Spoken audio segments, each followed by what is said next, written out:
В редакции газеты «Авдет» сломали замок. По словам главного редактора Шевкета Кайбулаева, это сделал Тыйфук Гафаров. Кайбулаев говорит, что это не первая угроза или попытка оказать давление на редакцию. Им били окна и выбрасывали груду земли под входом в здание.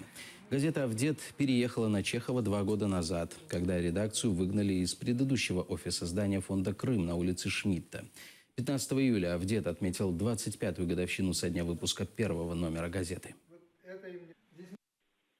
Заммэра Тыйфук Гафаров проходил с работами, то есть один из них был муджатник, скорее всего, специалист по замкам. Они его испортили.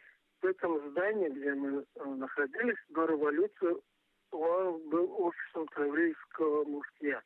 В 17-18 года там располагался Мусульманский исполком.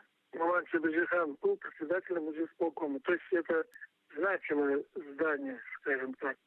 В середине 90-х годов региональный меджлис взял это здание и передал на баланс нашему муфтияту.